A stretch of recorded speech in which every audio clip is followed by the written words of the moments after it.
দুর্গা অষ্টমীর রাতেই বনেদি বাড়ির পুজোতে কালী পুজো হয়, যা দীর্ঘদিন ধরে চলে আসছে। বিশেষ আচার নিয়মের মধ্য দিয়ে প্রতি বছর দুর্গা পুজো পালিত হয় শহরের রামকৃষ্ণপল্লী এলাকার নন্দীবাড়ির পুজো। তাদের এবার 50 বছর পূর্ণ হতে চলেছে। নন্দীবাড়িতে দেবী দুর্গা রূপে নন, এখানে মা রূপে বাড়ির সদস্য রূপে পূজিতা হন। এখানে আরও একটি বৈশিষ্ট্য, সচরাচর লক্ষ্মী ও গণেশ একদিকে থাকে, কার্তিক ও সরস্বতী একদিকে থাকে।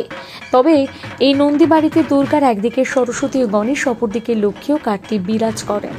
নন্দীবাড়ির সদস্যরা জানান, এবছর 50তম বছরে পদার্পণ করেছে, তাই চমক থাকছে। তারা জানান, ওপার বাংলা থেকে পুজো চলে আসছে।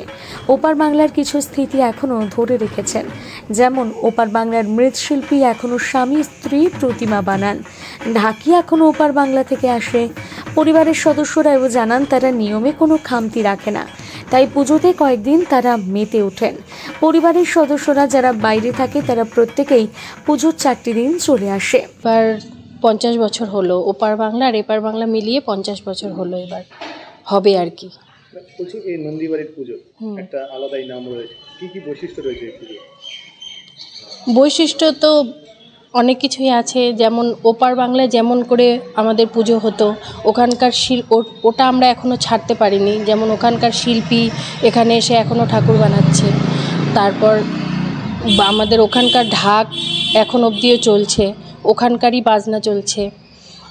আর বৈশিষ্ট্য প্রতিবারই যেমন বলি যে আমাদের কার্তিক আর গণেশটা সব জায়গায় যেরকম হয় ওরকম না, আলাদা রকমের। যে গণেশ আর হলো সরস্বতী একসাথে, আর কার্তিক আর লক্ষ্মী একসাথে, এটাই নতুন বৈশিষ্ট্য। বলছি, কোনো বলি বা কিছু না, আমাদের এখানে কোনো বলি ঠলি কিছু হয় না। এগুলো আমাদের, আর আমরা দেবী রূপে না মা রূপেই পূজা করি। আর আমাদের অনেক নিয়ম টিয়ম থাকে, 108 রকমের মাটি জল দিয়ে পুজো হয়। 108 রকমের মাটি বলতে? 108 রকমের মাটি না, জল আর মাটি নিয়ে 108 রকমের হয়। যেরকম বিষয়টা যেরকম অনেক রকমের মাটি, যেমন পর্বতের মাটি, তারপরে নানা রকম, তো অনেক কিছু মনে থাকে না, লেখা থাকে আমাদের সব কিছু, এগুলো সব সংগ্রহ করা থাকে, বছর ধরেই আমরা এগুলো সংগ্রহ করি। মানে কি শুনেছেন, কবে থেকে শুরু হয়েছিল এই পুজো কবে থেকে? ওপার বাংলা থেকেই শুরু হয়েছে। এখন আমার তো বিয়ে হয়েছে এখানে 25 বছর হয়ে গেল, তারপর থেকে এইভাবেই চলছে, একই রকমভাবেই পুজো চলছে। আনন্দ করেন এই 5টা দিন পুজো? অনেক আনন্দ হয়। আনন্দের তো আমরা তো বাইরের পুজো দেখতেই যাওয়ার সময়ই পাই না, এখানেই অনেক লোক আসে, এখানেই পুজো, এখানেই আনন্দ। হ্যাঁ, সবাই আসে, এখানেই তো আসে সবাই। বলছি যে এই যে নন্দীবাড়ির পুজো এবং আপনাদের যারা আত্মীয় তারা কি পুজোর দিন সবাই? হ্যাঁ, পুজোর আগে থেকেই সব 2 দিন 3 দিন আগে থেকেই সব চলে আসে। বাইরে যারা থাকে, বাইরে যারা পড়াশোনা করে, বাইরে যারা আত্মীয় আছে, আমাদের আত্মীয় স্বজন সবাই আসে। কোন ঠাকুর? দুর্গা ঠাকুর। কতদিন থেকে বানিয়ে আসছেন এই বাড়ির ঠাকুর?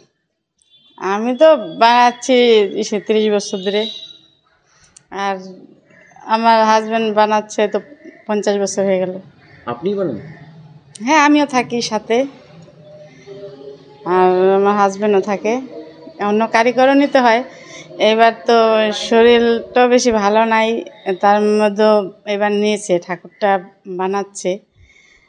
তারপরে কি হয় আর বলতে পারবো না, এবার তো নিছে ঠাকুরটা।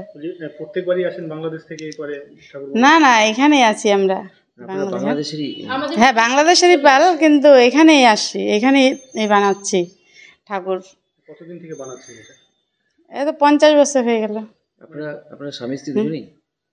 স্বামী স্ত্রী দুজনেই আছি, তার মধ্যে এইসব কারিগরও নিতে হয়, এখন কারিগর নাই। প্রত্যেক বছরই এই বাড়ি ঠাকুর বানান? হ্যাঁ, ভালো লাগে। এখন আগে থেকে বানায় আসছি, ভালোই লাগে বানাতে। আর নাম কি আপনার? আমার নাম কল্যাণী পাল। বলছি যে কালী ঠাকুর বানাচ্ছেন, কি ব্যাপার? কালী ঠাকুরও তো পূজা হয়, অষ্টমীর কালী তো প্রতি বছরই কালী ঠাকুরটা পূজা হয়, কালী ঠাকুরও বানাতে হয়।